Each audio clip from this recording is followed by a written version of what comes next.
Hello students, welcome to the first session of D and F block elements. This session we will position of D and F block elements in the periodic table, D block element in a general electronic configuration, a reason for horizontal similarity.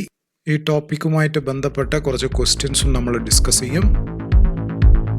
Okay, so let us begin. ഇനി നോക്കൂ, periodic ടേബിളിൽ D block എലിമെൻറ്റിൻ്റെ സ്ഥാനം. D block element S ബ്ലോക്കും അതേമാതിരി തന്നെ P ബ്ലോക്കിൻ്റെ നടുക്കിലാണ് place ചെയ്തിരിക്കുന്നത്. It is placed in the middle of S block and P block. അതിൻ്റെ താഴത്താണ് എഫ് ബ്ലോക്ക് എലിമെൻറ്റ്സ് പ്ലേസ് ചെയ്തിരിക്കുന്നത്. ഇനി എന്തുകൊണ്ടാണ് ഇവരെ ഡി ബ്ലോക്ക് എന്ന് പറയാനുള്ള കാരണം? That is because the last electrons enter D subshell. D സബ്ഷെല്ലിൽ അവസാനത്തെ ഇലക്ട്രോൺ ഫില്ലാവുന്ന കാരണമാണ് അവരെ ഡി ബ്ലോക്ക് എന്ന് പറയാനുള്ള കാരണം. അതുകൊണ്ട് ഡി സബ്ഷെല്ലിലേക്ക് ഇലക്ട്രോൺ വരുന്നത് കാരണം 4 സീരീസ് ഓഫ് ഡി ബ്ലോക്ക് എലിമെൻസിനെ നമുക്ക് കാണാൻ പറ്റും. ഒന്നാണ് 3D സീരീസ്, പിന്നെ വരുന്നതാണ് 4D സീരീസ്, 5D സീരീസും 6D സീരീസും. ഇവിടെ നോക്കൂ, നമ്മൾ ഹൊറിസോണ്ടൽ ആയിട്ടുള്ള എലിമെൻസിനെയാണ് 3D സീരീസ് എന്ന് പറഞ്ഞത്. ഇതിനെയാണ് നമ്മൾ ഹൊറിസോണ്ടൽ സിമിലാരിറ്റി എന്ന് പറയുന്നത്. നോക്കൂ, നമ്മൾ എസ് ബ്ലോക്ക് എലിമെൻസിനെ കുറിച്ചിട്ടും പഠിച്ചിട്ടുണ്ട്, പി ബ്ലോക്ക് എലിമെൻസിനെ കുറിച്ചിട്ടും പഠിച്ചിട്ടുണ്ട്. അതെങ്ങനെയാണ് പഠിച്ചത്? ഓരോ ഗ്രൂപ്പിലെ എലിമെൻസിനാണ് നമ്മൾ പഠിച്ചത്, അല്ലേ? Alkali metals. ആൽക്കലി മെറ്റൽസ് എന്ന് പറയുന്ന സമയത്ത് lithium, sodium, potassium, rubidium, caesium, ഈ രീതിയിലാണ് നമ്മൾ പഠിച്ചത്. പി ബ്ലോക്ക് എലിമെൻറ്റ്സ് എടുക്കുകയാണെങ്കിൽ carbon family, carbon, silicon, germanium, tin, lead, ഇങ്ങനെയാണ് നമ്മൾ പഠിച്ചത്.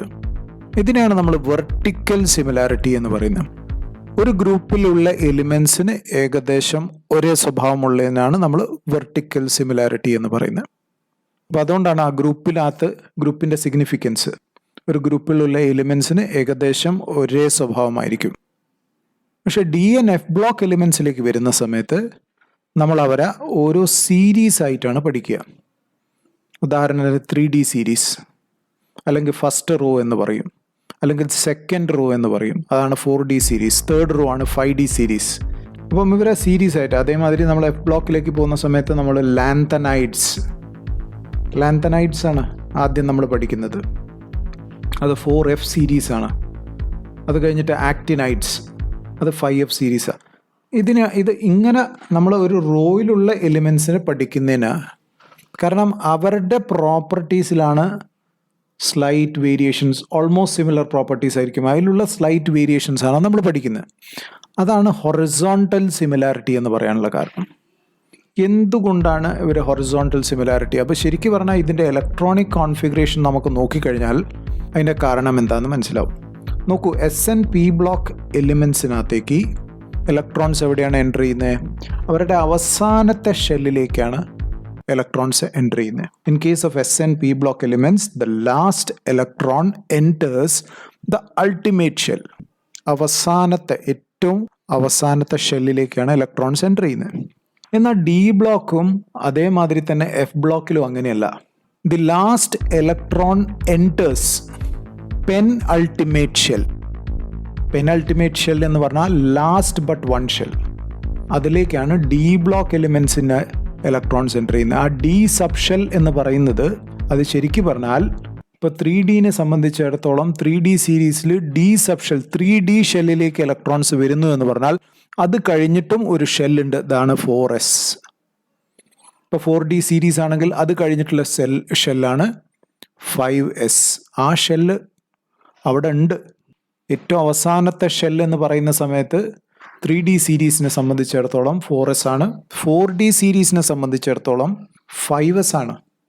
അപ്പോൾ ഇവിടെ അവസാനത്തെ ഇലക്ട്രോൺസ് എൻറ്റർ ചെയ്യുന്നത് പെൻ അൾട്ടിമേറ്റ് ഷെൽ. ഇനി ആ വാക്കാണ് ഉപയോഗിക്കുക, pen ultimate shell. Pen ultimate shell എന്ന് പറഞ്ഞാൽ ലാസ്റ്റ് ബട്ട് വൺ ഷെൽ. ഇതേമാതിരി തന്നെ എഫ് ബ്ലോക്കിലും ഇലക്ട്രോൺസ് ഇതിലേക്ക് എൻറ്റർ ചെയ്യുന്നത് ആൻറ്റി പെനൾട്ടിമേറ്റ് ഷെൽ എന്ന് പറഞ്ഞാൽ സെക്കൻഡ് ലാസ്റ്റ് ഷെല്ലിലേക്കാണ് ഇലക്ട്രോൺസ് എൻ്റർ ചെയ്യുന്നത്. നമ്മൾ അതിൻ്റെ ഇലക്ട്രോണിക് കോൺഫിഗറേഷൻ കുറച്ചും കൂടി ഡീറ്റെയിൽ ആയിട്ട് നോക്കുന്ന സമയത്ത് നമുക്കത് വളരെ കൃത്യമായിട്ട് മനസ്സിലാവും. അപ്പോൾ ഇത്ര മാത്രം മനസ്സിലാക്കിയാൽ മതി. എസ് ബ്ലോക്കിലും പി ബ്ലോക്കിലും ഇലക്ട്രോൺസ് എവിടെയാണ് എൻ്റർ ചെയ്യുന്നത്? എസ് ബ്ലോക്കിലും പി ബ്ലോക്കിലും അവസാനത്തെ ഷെല്ലിലേക്കാണ് അവസാനത്തെ ഇലക്ട്രോൺ എൻ്റർ ചെയ്യുന്നത്. എന്നാൽ ഡി ബ്ലോക്കിലും എഫ് ബ്ലോക്കിലും അവസാനത്തെ ഷെല്ലിലേക്കല്ല എൻ്റർ ചെയ്യുന്നത്. ഡി ബ്ലോക്കിനെ സംബന്ധിച്ചിടത്തോളം പെനൾട്ടിമേറ്റ് ഷെല്ലിലും എഫ് ബ്ലോക്കിനെ സംബന്ധിച്ചിടത്തോളം ആൻറ്റി പെനൾട്ടിമേറ്റ് ഷെല്ലിലേക്കുമാണ് ഇലക്ട്രോൺസ് എൻ്റർ ചെയ്യുന്നത്. അതുകൊണ്ട് തന്നെ D N F block elements എന്ത് കാണിക്കും? ഹൊറിസോണ്ടൽ സിമിലാരിറ്റി കാണിക്കും. എന്നാൽ S N P block elements എന്താണ് കാണിക്കുക? Vertical similarity. അപ്പോൾ ഇത് രണ്ട് ഈ ഇലക്ട്രോണിക് കോൺഫിഗറേഷൻ്റെ ഒരു പ്രത്യേകത കാരണമാണ് D N F block elements horizontal similarity കാണിക്കുന്നത്. ഹൊറിസോണ്ടൽ സിമിലാരിറ്റി എന്ന് പറഞ്ഞാൽ നമ്മൾ അവരെ ഒരു റോസ് ആയിട്ടാണ് നമ്മൾ പഠിക്കുക. First row, second row, third row, അതേമാതിരി തന്നെ ഫോർത്ത് റോ, ഈ രീതിയിലാണ് ഡി ബ്ലോക്ക് എലിമെൻസിനെ പഠിക്കുക. എഫ് ബ്ലോക്ക് എലിമെൻസിനെ നമ്മൾ ലാന്തനൈഡ്സ്, അതേമാതിരി തന്നെ ആക്റ്റിനൈഡ്സ്, ഈ രീതിയിലാണ് നമ്മൾ പഠിക്കുക. എന്നാൽ എസ് ആൻഡ് പി ബ്ലോക്ക് എലിമെൻസിനെ ഓരോ ഗ്രൂപ്പുകളായിട്ടായിരുന്നു നമ്മൾ പഠിക്കാറ്. ഇക്കാര്യമാണ് ഇതിൽ മനസ്സിലാക്കേണ്ടത്. ഓക്കെ, ഇപ്പം നമ്മൾ ഡി ബ്ലോക്ക് എലിമെൻറ്റ്സ് എന്താണെന്ന് ഡിഫൈൻ ചെയ്തു. ഇനി അടുത്തത് നമ്മൾ പഠിക്കാൻ പോകുന്നത് ഡെഫിനേഷൻ ഓഫ് ട്രാൻസിഷൻ എലിമെൻറ്റ്സ്. നേരത്തെ പറഞ്ഞിരുന്നു എസ് ബ്ലോക്ക് എലിമെൻസിൻ്റെ മെറ്റലും പി ബ്ലോക്ക് എലിമെൻസിൻ്റെ നോൺ മെറ്റലിൻ്റെയും നടുക്കിലാണ് ഡി ബ്ലോക്ക് എലിമെൻസിൻ്റെ സ്ഥാനം.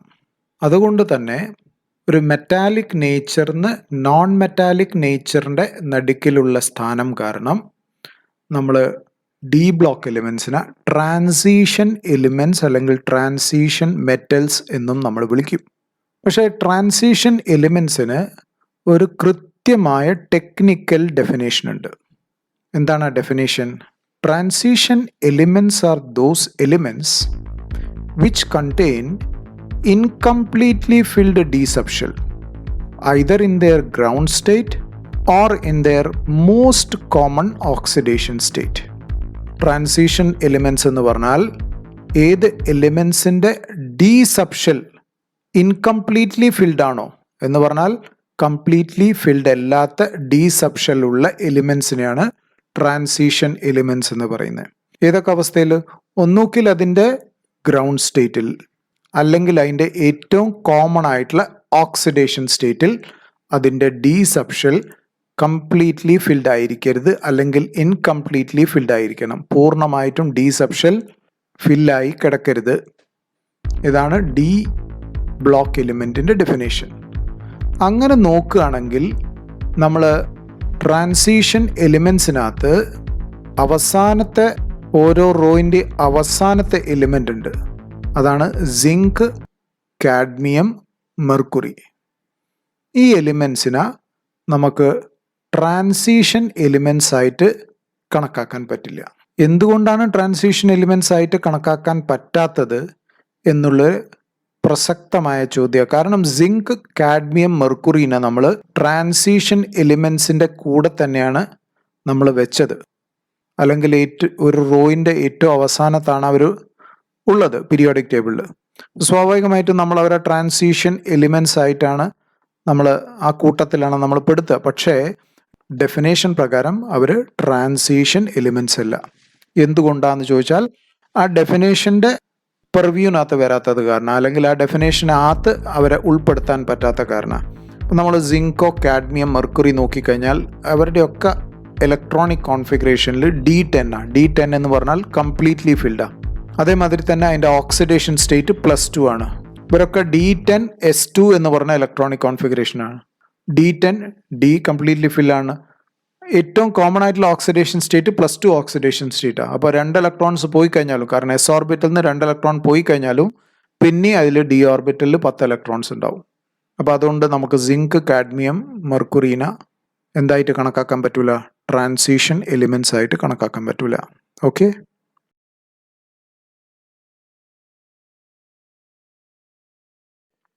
നമ്മൾ നേരത്തെ പറഞ്ഞ മാതിരി ഡി ബ്ലോക്ക് എലിമെൻറ്റിൽ ഇലക്ട്രോൺസ്, അവസാനത്തെ ഇലക്ട്രോൺസ് പെനൾട്ടിമേറ്റ് ആയിട്ടുള്ള ഡി ഓർബിറ്റൽസിലേക്കാണ് നിറയുന്നത്. എന്താ കാരണം? n-1 ഡി ഓർബിറ്റലിൻ്റെ എനർജി ns സബ്ഷെല്ലിനേക്കാൾ കൂടുതലായത് കാരണമാണ് അവസാനത്തെ ഇലക്ട്രോൺ n-1 ഡി സബ്ഷെൽ ഓർബിറ്റലിലേക്ക് നിറയാനുള്ള കാരണം, ഓഫ് ബോ പ്രിൻസിപ്പിൾ പ്രകാരം. എന്നാൽ ns സബ്ഷെല്ലാണ് ഔട്ടർ മോസ്റ്റ് ഷെൽ. അപ്പം ആദ്യം എസ് ഓർബിറ്റലിലെ ഇലക്ട്രോൺ നിറഞ്ഞു കഴിഞ്ഞിട്ടാണ് n-1 ഡി സബ്ഷെല്ലിലേക്ക് ഇലക്ട്രോൺസ് നിറയുക. അപ്പോൾ ആദ്യ ഇലക്ട്രോൺസ് nsലേക്ക് ഫില്ലായി കഴിഞ്ഞാൽ ns2 കഴിഞ്ഞിട്ടാണ് പിന്നെ n-1 d 1 2 3 എന്ന് പറഞ്ഞിട്ടുള്ള ഇലക്ട്രോണിക് കോൺഫിഗറേഷൻ വരിക. അപ്പോൾ ഇതെല്ലാ കേസിലും ഇതേമാതിരിയാണ് എന്ന് നമുക്ക് ശാഠ്യം പിടിക്കാൻ പറ്റില്ല. കാരണം ചില എക്സെപ്ഷണൽ ഇലക്ട്രോണിക് കോൺഫിഗറേഷൻ നമുക്ക് കാണാം. നമ്മൾ ഫസ്റ്റ് സീരീസ് ആണ് കാര്യമായിട്ട് നമ്മുടെ ഹയർ സെക്കൻഡറിയിൽ ഡിസ്കസ് ചെയ്യാറ്. അപ്പം അതിൽ ഫസ്റ്റ് സീരീസിൽ എന്ന് പറഞ്ഞാൽ 3D series, first row 3D സീരീസിൽ 2 ഇലക്ട്രോണിക് കോൺഫിഗറേഷൻ എക്സെപ്ഷണൽ ആയിട്ടുള്ള കോൺഫിഗറേഷൻ കാണിക്കാറുണ്ട്. അത് പരീക്ഷയ്ക്ക് ചോദ്യമായി വരാറുണ്ട്. Why chromium and copper shows exceptional electronic configuration. ഉദാഹരണത്തിന് നമ്മൾ നേരത്തെ പറഞ്ഞ മതി പ്രതീക്ഷിക്കുന്ന ഇലക്ട്രോണിക് കോൺഫിഗറേഷൻ ആണ് 3d4 ക്രോമിയത്തിൻ്റെ. പക്ഷെ ആക്ച്വൽ 3d5 ആണ്. കോപ്പറിൻ്റെയോ നമ്മൾ പ്രതീക്ഷിക്കുന്ന 3d9 ആണ്. പക്ഷേ actually it is 3d10 outer most electronic കോൺഫിഗറേഷനെ കുറിച്ചിട്ടാണ് നമ്മൾ പറയുന്നത്. അതിൻ്റെ കാരണം വളരെ സിമ്പിളാണ്. നമുക്കൊക്കെ അറിയാം ഹാഫ് ഫിൽഡും അതേമാതിരി തന്നെ ഫുള്ളി ഫിൽഡുമായിട്ടുള്ള ഇലക്ട്രോണിക് കോൺഫിഗറേഷന് എക്സ്ട്രാ സ്റ്റെബിലിറ്റി ഉണ്ട്. ആ എക്സ്ട്രാ സ്റ്റെബിലിറ്റി ഉള്ള കാരണമാണ് കോപ്പറും ക്രോമിയവും ഈ പറഞ്ഞ ഇലക്ട്രോണിക് കോൺഫിഗറേഷൻ സ്വീകരിക്കുന്നത്. എന്തുകൊണ്ടാണ് എക്സ്ട്രാ സ്റ്റെബിലിറ്റി എന്ന് ചോദിച്ചാൽ അതിൻ്റെ എക്സ്ചേഞ്ച് എനർജി കൂടുതലാണ്.